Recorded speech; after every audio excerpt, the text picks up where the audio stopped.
We're with Val Traoré, the CEO of the Food Bank of South Jersey, and thank you for agreeing to talk to Blue Jersey. Oh, this is my pleasure to do this.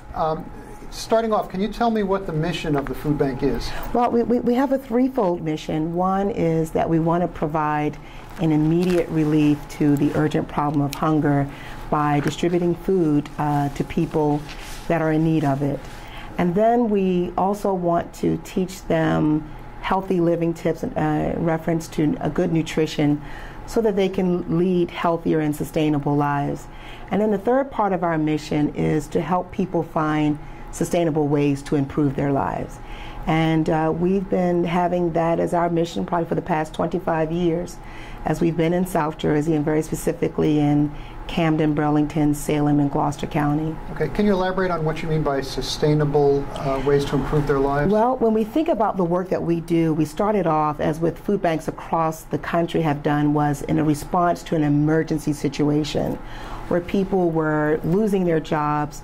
It was started kind of right around the Great Depression, and so people were going to soup kitchens and pantries just trying to feed themselves and feed their families. And so we saw it as a temporary solution.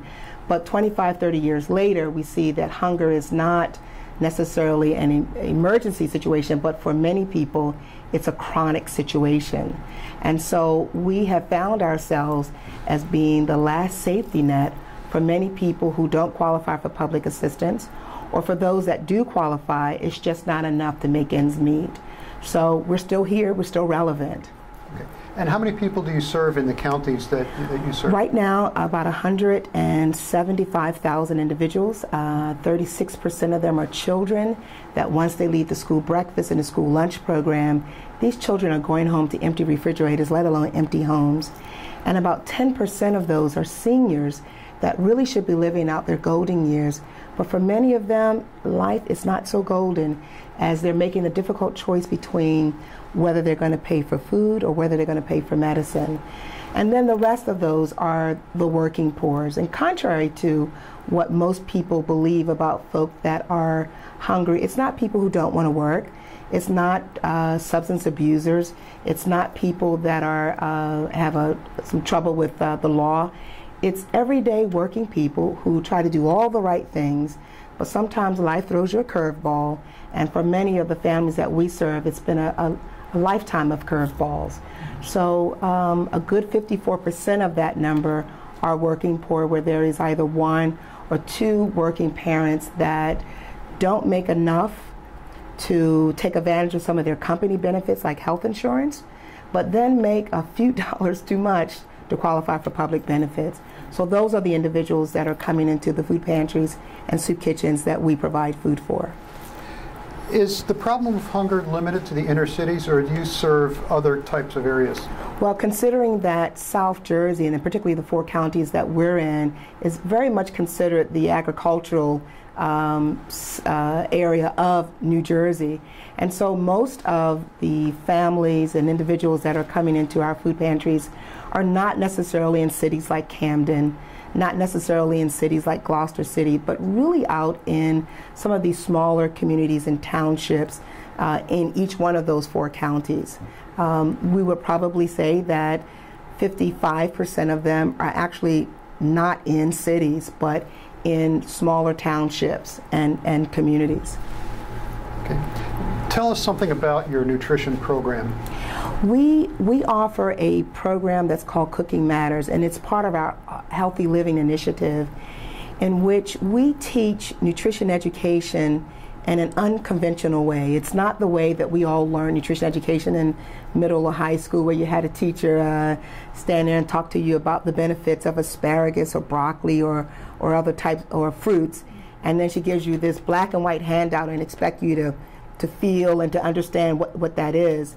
We actually bring that broccoli, that asparagus, that apple, that pear, that carrot into the classroom, and we give the participants an opportunity to taste that, feel it, smell it, and then give them recipes on how to cook those types of things. Each one of our courses is taught by a chef instructor, a dietitian, and a nutritionist. So it's a team a team approach to cooking and nutrition. The participants are actually cooking a meal each day that they're in the program, and then we give them those ingredients to take home so that they can replicate that.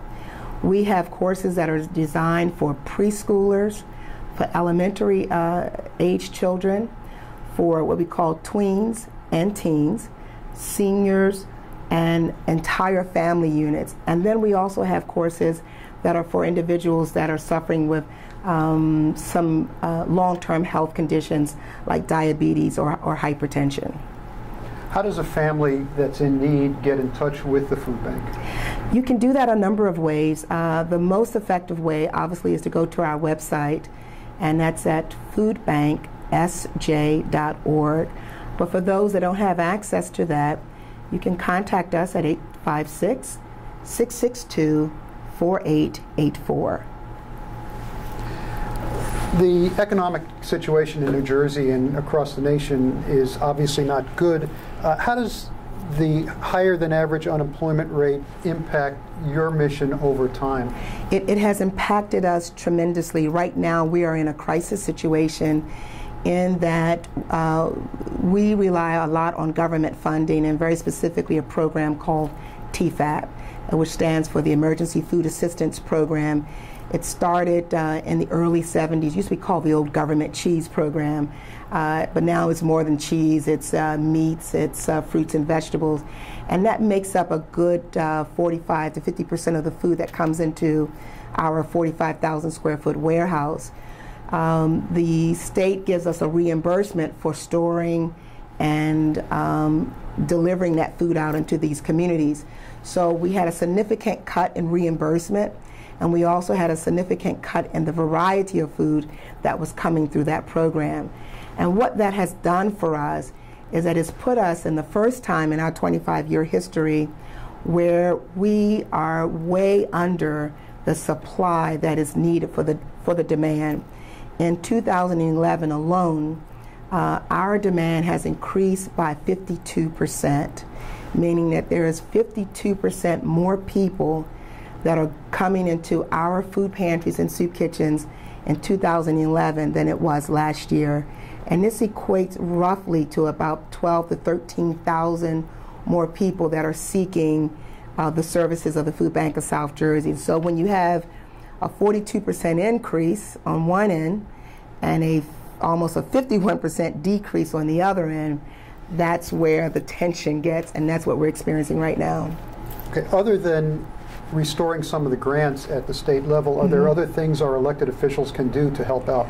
Well, one in particular is that we're waiting on something that was promised to us by the DRPA back in 2009. It's about $2 million that was going to go to help the Food Bank of South Jersey and two other food banks that service South Jersey to provide emergency food to people here.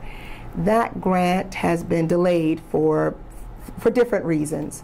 And so one thing that people can do is to urge Governor Christie and those that are responsible for that grant to really release those funds, because as the unemployment rate in New Jersey keeps increasing, the unemployment benefits are running out for many, and some have already ran out.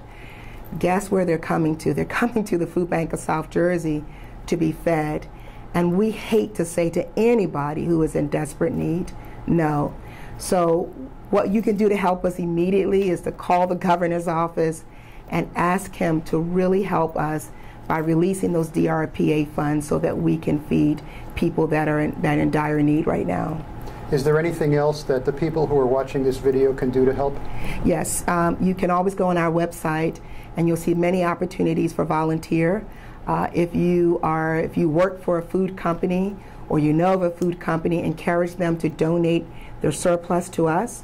Also, you can always give to us financially through our website, because there is food in this country and it's all over different parts of the country. We could have access to it if we had the funds to be able to send a tractor trailer to bring that food into South Jersey. So certainly, get on our website and give most generously, because we are in desperate need right now.